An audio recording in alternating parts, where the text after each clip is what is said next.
Kwanza niwashukuru kwa kuweza kuitikia wito huu, lakini pia shukrani nyingine niwashukuru kwamba mmekuwa ni wadau muhimu sana kwenye hatua mbalimbali za maendeleo ya mpira wetu kwenye nchi yetu Tanzania.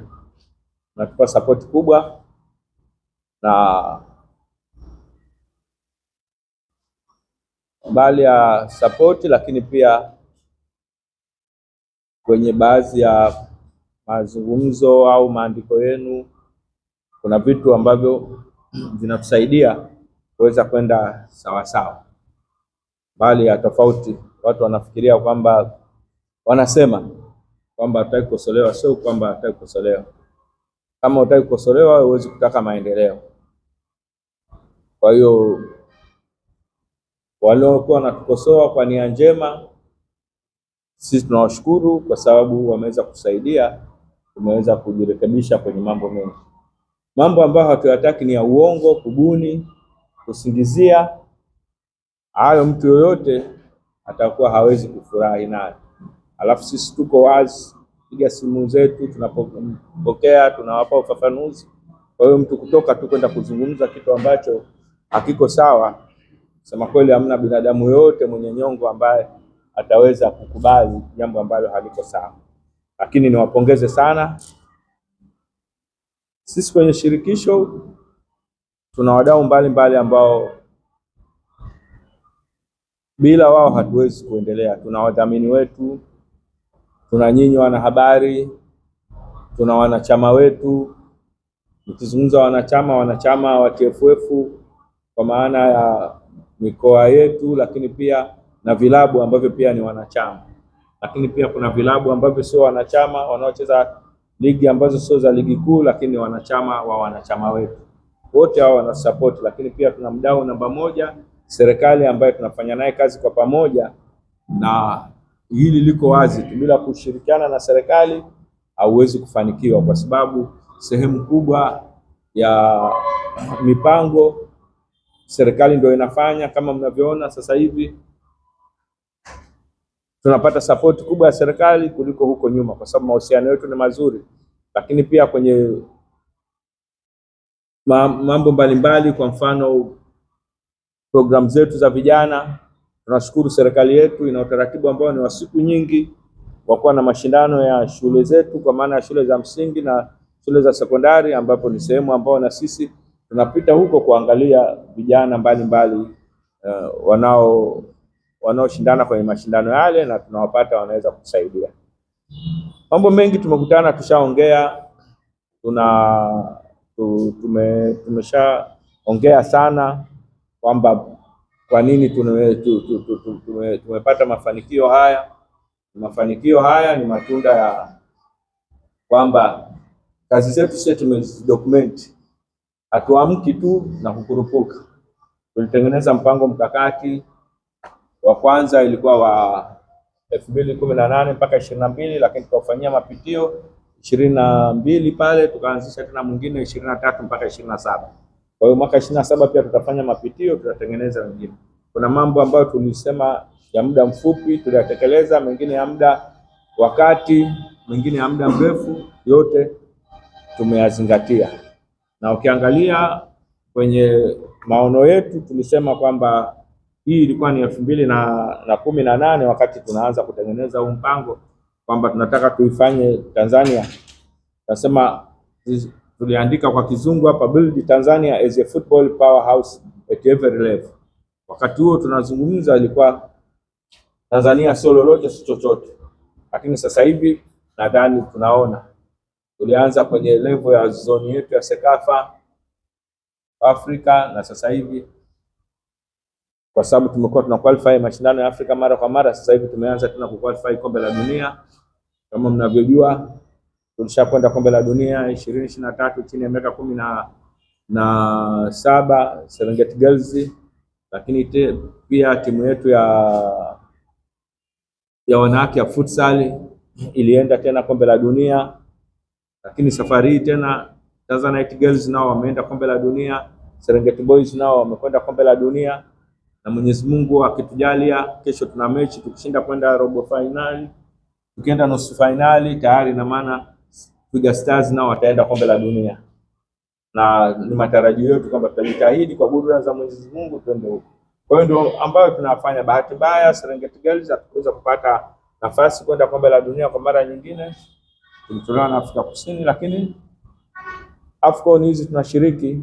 Kama mnavyojua, baadhi ya nchi ambazo hazikosekani kwenye AFCON ni Tanzania, lakini pia tumeshinda vikombe mbalimbali kwa upande wa Sekafa, lakini pia kwenye kualikwa tunaalikwa Kosafa, tumeshinda vikombe. Tumealikwa China under 12, tulikwenda mwaka jana, mwaka juzi. Mwaka huu Serengeti Boys walikwenda kule, wamekwenda kufanya vizuri. Wale vijana wa kike wa under 12 mwaka huu wameenda kwa category ya under 14 Portugal kule, wamekwenda wamefanya vizuri. Kwa hiyo mabadiliko makubwa, na kwa mabadiliko hayo tunapata mialiko mbalimbali. Kwa zamani ilikuwa Tanzania tukitaka kuomba mwaliko wa kucheza na timu nyingine hawawezi kuturuhusu kucheza kwa sababu ilikuwa hatuna maana kucheza nao. Lakini pia kama mnavyojua, sisi ni mojawapo ya zile nchi ambazo zinapata nafasi 4 za vilabu, kwa maana ya nafasi 2 kwenye Champions League na nafasi 2 kwenye Confederation. Ziko timu 12 tumeingia, na sasa hivi imekuwa ni mazoea, na nadhani tutaendelea kuongeza pointi, hatutaweza kuondoka huko ambapo ni vitu tofauti. Lakini pia ligi yetu imekuwa ni mojawapo ya ligi bora. Leo nimesoma kuna watu wametoa kwamba kwenye 5 bora hatumo, lakini nimeangalia sasa hivi kila mtu tu anaamua anatengeneza. Sasa huyu aliyotengeneza nadhani mara ya kwanza hiyo leo toa, au ndio wao wanaotoa siku zote, wale wanaotoa vigezo vya ligi lakini hawa waliotoa sio. Kuna mtu mwingine naye katengeneza katoa na media zimechukua sawa, lakini wale ambao walitupeleka huko kwenye namba 4 5 wao wenyewe hawajatoa. Sasa hatujui vigezo vyake ni vipi, labda rangi za jezi sawa. Kwa hiyo kila mmoja inategemea anaangalia vigezo vyake. Lakini pia unapokuwa kwenye sehemu unashindana na wenzako lazima ukubali, naweza hata kutakuwa wa 10 wa wapi, kama wenzetu wataendelea kuwa bora zaidi, na ni vizuri tujitahidi. Kwa hiyo yote haya sisi tumeyafanya, tunashirikiana na nyinyi, na sehemu kubwa ya nyinyi mmekuwa ni sehemu yetu. Kwa hiyo leo nimesema tuongee hapa, na sehemu kubwa mtaniuliza maswali kwa sababu mengine nikiarudia ni hayo kila siku. Mniulize maswali nitoe ufafanuzi, lakini sisi tulikuwa na mchakato wa kanuni ambao mwaka huu ulikuwa shirikishi kushinda mwaka wote. Vilabu vimetoa maoni yao, wadau mbalimbali, serikali, wafadhili wetu, wadhamini wote wametoa maoni yao, lakini yote inakwenda michakato hatua baada ya hatua. Lakini hatua ya mwisho inakuja kwenye kamati ya utendaji. Kamati ya utendaji ndio chombo cha mwisho ambacho kinapitisha kanuni. Leo nimesikia chombo cha habari kimoja wanasema kanuni zinaenda BMT kusajiliwa. Kanuni haziendi kusajiliwa BMT. Katiba ikishasajiliwa BMT imetaja utaratibu wote wa kuongoza utengenezaji wa kanuni. Kanuni zikishapita kwenye michakato, kamati ya utendaji ndio kikao cha mwisho kupitisha. Na jana tulikaa ndani ya chumba hiki tukapitisha zile kanuni, lakini sio kupitisha tu, na kamati ya utendaji nayo jana ilikuwa ndo nafasi yake nayo kutoa maoni yake kwenye zile kanuni. Kwa hiyo michakato yote na hizo rasimu mlizoona ni rasimu ambazo zilikuwa zimepita kwa wadau na michango ya wadau mbalimbali, na mabadiliko yalifanyika pia kwenye kamati ya utendaji. Kuna maoni ya wadau yalikuja ambayo yamepita michakato yote, tumekuja pia mengine kamati ya utendaji imejadiliana imeyaondoa. kwa sababu sisi kama kamati ya utendaji ndio ambao tumekasimiwa kusimamia na mkutano mkuu wa TFF mpira siku hadi siku, na kamati ya utendaji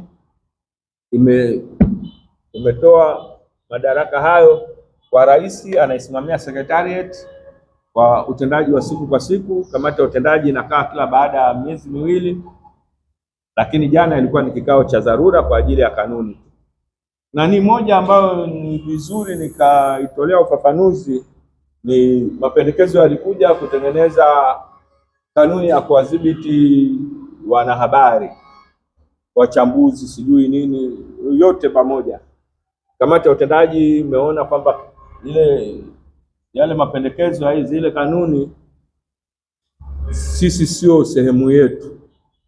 Kuna TCRA na kuna bodi mbalimbali za udhibiti wa mambo ya habari, lakini pia kuna na vyombo vya sheria, na bahati nzuri cases zilizotokea ambazo kuna waandishi wale abuse, TCRA na vyombo mbalimbali vilitoa ushirikiano na vikatekeleza kama ambavyo inatakiwa.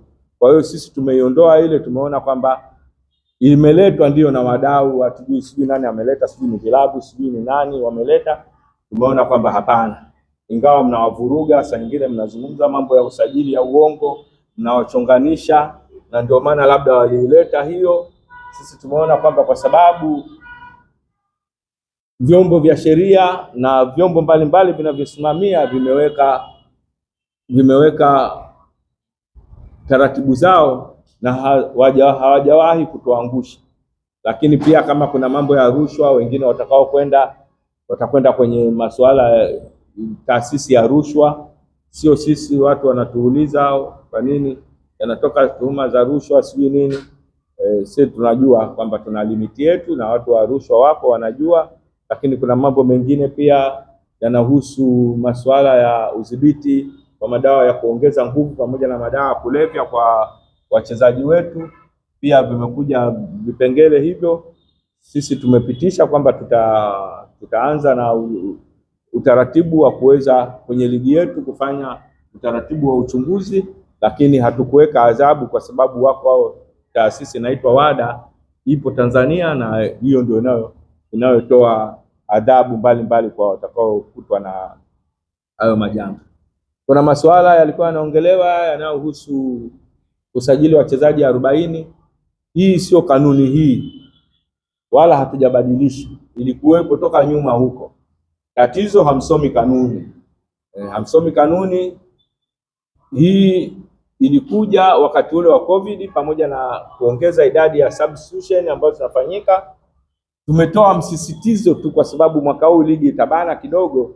Kwa hiyo tumesema bana, mnaposajili nyinyi basi msajili 40 wazuri sawa sawa, msije mkasajili wazuri 12 mkabaki na wengine kuongeza idadi, kwa sababu tuwe na wigo mpana. Mtu asije akasema mchezaji anachoka kama wachezaji 40 na wachezaji wanaocheza ni 11 na kwenye benchi kutakuwa na wengine 9 wako pale, alafu unasema kwamba wachezaji wanachoka.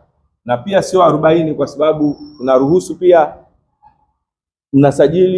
vilabu vinasajili wachezaji 25 wa under 20, na kati ya hao wanaruhusiwa kucheza, na kanuni inalazimisha kwamba angalau wawili wawe kwenye line up na angalau waweze kupata kucheza ikiwezekana hata 10%.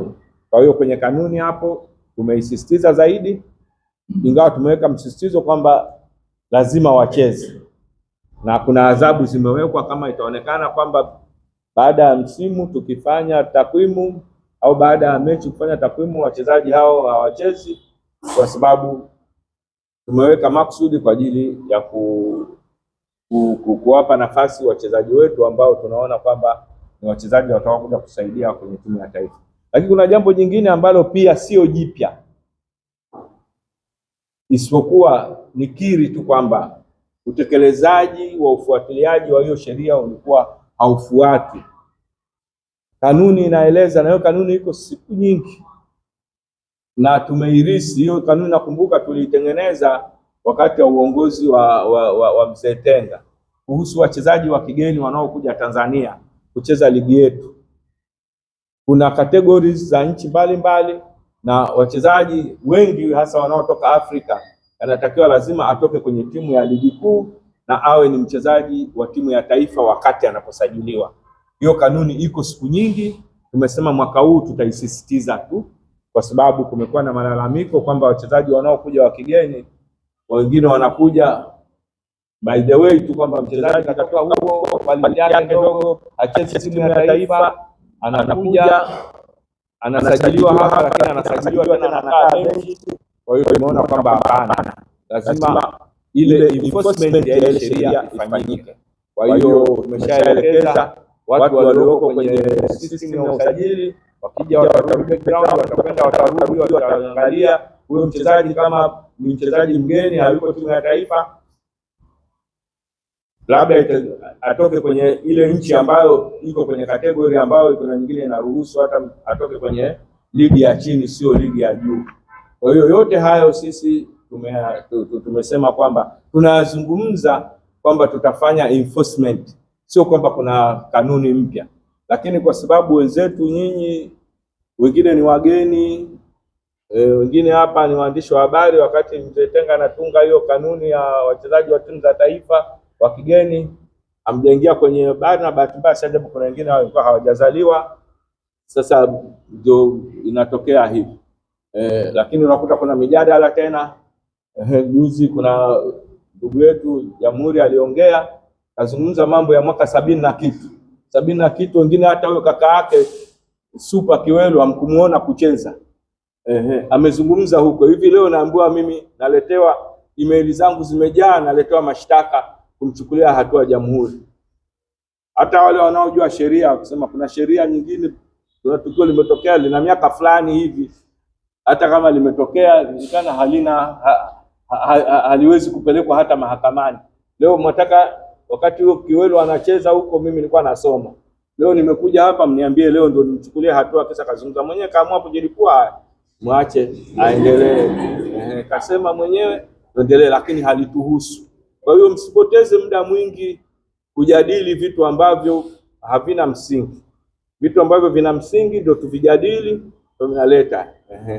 Kwa sababu sisi hapa ni binadamu na sisi tunafanya kazi, lakini kutokana na taratibu.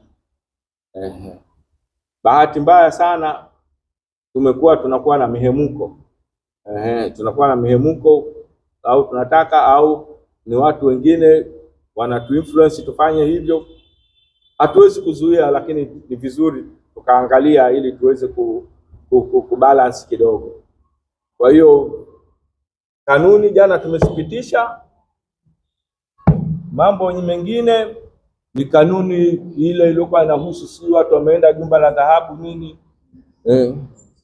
Ile kanuni tumelaumiwa kwamba imerudiwa sijui nini. Imerudiwa ni msimu mmoja. Ni msimu mmoja, hawezi kukaa baada ya mechi tukatengeneza kanuni. Sasa hivi tumetengeneza kanuni. Kanuni nadhani imerudiwa. Adhabu mbalimbali za hela zimewekwa, lakini pia tumekubaliana kwamba tunanunua vifaa. Kuna vifaa vya kudetect harmful gases. Tunanunua vifaa hivyo, vitakuwa vinatumika kwenye chumba. Mtu akikataa kuingia kwenye chumba, tutapima. Tukiona kwamba hakina matatizo, mechi itaendelea, matokeo yatabaki yale yale, lakini tunachukua pointi 5 kwenye mfuko aliona. Kama hana pointi 5, tutaanza na minus. Hilo tumeliweka hivyo. Tumewaita viongozi wale, wameitwa ili kuweza kupata kwa nini wanafanya na wanarudia. Wameeleza na tumechukua. Ilikuwa ni vikao vizuri kabisa, vimetupa mwanga. Kweli kuna vitu vinafanyika, ingawa pale tulishindwa uwezo kudhibitisha kwa sababu watakuwa na vifaa hivyo, lakini pia basi unatoka nje kabisa. Lakini pia tumeuliza ukaguzi unafanyikia wapi. Kuna vitu vingi tumehakikisha kwamba angalau taratibu zifuatwe. Na tulijaribu kuangalia kama walikwenda kweli, mwamuzi angekwenda kaenda kwa kagua huko kwenye jumba la dhahabu, tungeruka naye mwamuzi. Ehe. Kwa hiyo kuna vitu vingi ambavyo tunavirekebisha, na jamani, kanuni duniani, sheria zimetengenezwa kwa ajili ya matukio. Linapotokea tukio ndo linatupeleka kutengeneza, na ndio maana kila msimu tunapitia kanuni tunarekebisha, ingawa mwaka huu kanuni zimerekebishwa kwa kiasi kikubwa sana. Suala la kwamba timu kwenda kucheza mazoezi siku moja kabla ya mechi hamna kwa mgeni wala kwa mwenyeji. Hata huko duniani hamna hiyo taratibu. Kufill pitch tunaondoka. Sawa jamani? Kwa hiyo tutakwenda marekebisho pia. Mikoa ambayo ina viwanja vinachezea ligi tumeshavipaithbati kwamba tutachezea, lakini lazima kuwe na viwanja vya mazoezi, sababu mkoa kama hata huo sehemu ya kwenda hamna sehemu ya kuchezea viwanja vya mazoezi, basi tutaambiwa kutafute kiwanja kingine. Ndio maana hata sisi mnakuta msisitizo tumepewa chani, tumepewa AFCON, lazima muwe na viwanja vya mazoezi. In fact niwaambie wazi kabisa, hili jambo la miundombinu mazoezi tulikuwa tunalichukulia, lakini mimi nilianza kulifeel kwamba ni jambo muhimu wakati tunatayarisha AFCON ya under 17 2019. Ndio nilikuja nikaona kwamba swala la viwanja vya mazoezi ni vya msingi sana, lakini kila mashindano yanayoenda, na ndio maana ukakuta tulitengeneza viwanja kwa ajili ya chani, lakini viwanja vya AFCON vya mazoezi navyo level yake yatakiwa iwe ni kubwa zaidi, kwa sababu hata wachezaji wanaokuja AFCON ambao wanacheza timu zao huko Ulaya, timu zao zikija zikuta kiwanja cha mazoezi hakistahili, watamzuia mchezaji wao asiweze kucheza. Lakini tutakwenda zaidi, tumerekebisha kanuni, ufuatiliaji mkubwa kwamba lazima klabu wewe uko ligi kuu alafu huna hata kiwanja cha mazoezi. Tutaangalia pia kanuni kuzirekebisha kuhakikisha kwamba angalau ambacho unakimiliki. Tumesema sasa hivi watatuletea mikataba tuweze kuona kwamba viwanja vya mazoezi viko katika hali nzuri, lakini tunapokwenda huko tunataka kila timu imiliki kiwanja cha mazoezi, na wengine ambao wataweza, wale ambao wameshaweza, ambao wanamiliki viwanja vya kuchezea, tunawapongeza na tunaendelea kusisitiza kwamba tutakuwa na kile cha kuchezea ni tofauti na kiwanja cha mazoezi. Lazima kuwe na kiwanja kingine cha mazoezi ukiondoa kiwanja cha mechi. Vitu vingi tumefanyia marekebisho, na kanuni hizo zitachapishwa, zitakuwa public au zitawekwa kwenye website au watashare na nyinyi kwenye social media zenu au WhatsApp group zenu, ili muwe nazo muweze kuziona, na wenyewe wadau tutawapelekea. Lakini pia kuna yatafanyika mafunzo mbalimbali kabla ya ligi kuanza ya kuhusu mambo mbalimbali yanayohusu uamuzi, sheria zilizobadilika, lakini pia na mambo yanayohusu tiba. Yote tunataka wale wahusika waweze kupata forum hizo na watu watakao kuwepo. Tabadilisha tena kanuni, tumeongeza kanuni kuhusu mfumo ambao nipende kusema tu tuna zaidi ya 75% mpaka leo kwamba tutakuwa na mfumo wa video support msimu wetu wa ligi unapoanza. Tayari tushakuwa na mazungumzo na kampuni ambao tulielekezwa na FIFA na kafu ya nchini Portugal. Siku yote kuanzia leo watawasili hapa. Watakapowasili tutasaini MOU, lakini watakuja na vifaa vyao, tutafanya mafunzo. Bahati nzuri baadhi ya waamuzi wote wamepata mafunzo, lakini ukiangalia ni grupu dogo lile, kuna wengine tena watafanyiwa mafunzo ili kuweza tunapoanza ligi tuweze kuanza na video support. Video support ni mfumo ambao uko chini kidogo ya VAR kigharama. Vifaa vyake sio gharama kubwa sana, ni affordable, tunaweza sisi kwa level ya ligi yetu tuliofikia tunaweza, lakini pia video support inatoa nafasi kwa wahusika, timu zilizopo uwanjani kuomba kufanya review, ukiondoa VAR aidha ni referee au watu walioko VAR room, lakini VS video support football video support inampa room, wanasema kocha kuomba kwamba tukio fulani lirudiwe.